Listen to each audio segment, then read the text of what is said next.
ভাঙা হলো বাংলাদেশের জাতীয় সংসদ। জেল মুক্ত বিএনপি নেত্রী খালেদা জিয়া।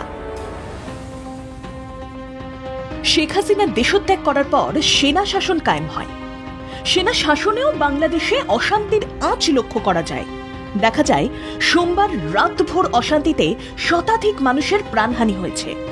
আওয়ামী লীগের বহুবাদী অফিসের তাণ্ডব, অগ্নিসংযোগের অভিযোগ উঠেছে উন্মত্ত জনতার বিরুদ্ধে।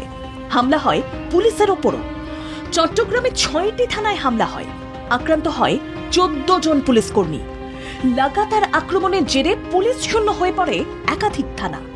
মঙ্গলবার ভোর 6টায় কারফিউ প্রত্যাহার হওয়ার পর স্কুল কলেজ খোলে। তবে পঠন পাঠন শুরু হয়নি। তবে রাস্তাঘাটে বাস চলাচল করে, খোলে দোকান, বাণিজ্য প্রতিষ্ঠান। আর যাতে অশান্তি না ছড়ায় সেজন্য সম্প্রীতির বার্তা দেন বাংলাদেশের ধর্মগুরুরা। সকলকে শান্ত থাকার আহ্বান জানান সে দেশের একাধিক ধর্মগুরু। সংখ্যালঘুদের সুরক্ষা নিশ্চিত ও সম্পত্তির ক্ষয়ক্ষতি এড়াতে আহ্বান জানান তারা। তাতে অনেকটাই অবস্থা প্রশমিত হয়। দেখা যায় হিংসা, নৈরাজ্য সৃষ্টির চেষ্টা স্তীমিত হতে শুরু করেছে। আর এই অবস্থায় ছাত্রদের বৈষম্য বিরোধী মঞ্চের পক্ষ থেকে বেঁধে দেওয়া হয়েছিল সময়সীমা। তারা স্পষ্ট চাপ বাড়ায় মঙ্গলবার দুপুর 3টের মধ্যে ভেঙে ফেলতে হবে বাংলাদেশের জাতীয় সংসদ। রাষ্ট্রপতি, 3 বাহিনীর প্রধান, রাজনৈতিক নেতা ও আন্দোলনকারীদের সঙ্গে জরুরি বৈঠক সারেন। বৈঠকের পরেই ভেঙে দেওয়া হয় বাংলাদেশের দ্বাদশ জাতীয় সংসদ। অন্তর্বর্তীকালীন সরকারই বাংলাদেশের ক্ষমতার রাশ হাতে নিতে চাইছে আন্দোলনকারীরা।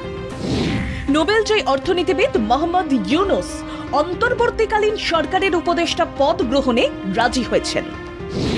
রাষ্ট্রপতি মোহাম্মদ সাহাবুদ্দিন বিরোধী নেত্রী খালেদা জিয়াকে মুক্তি দিয়েছেন জেল থেকে।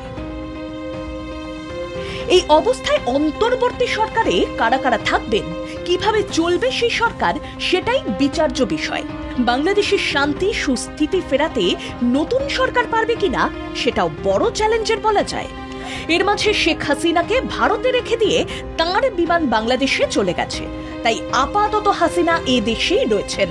7ই জুন থেকে শুরু হওয়া অশান্তিতে কবে জ্যোতি পড়বে তাই দেখার।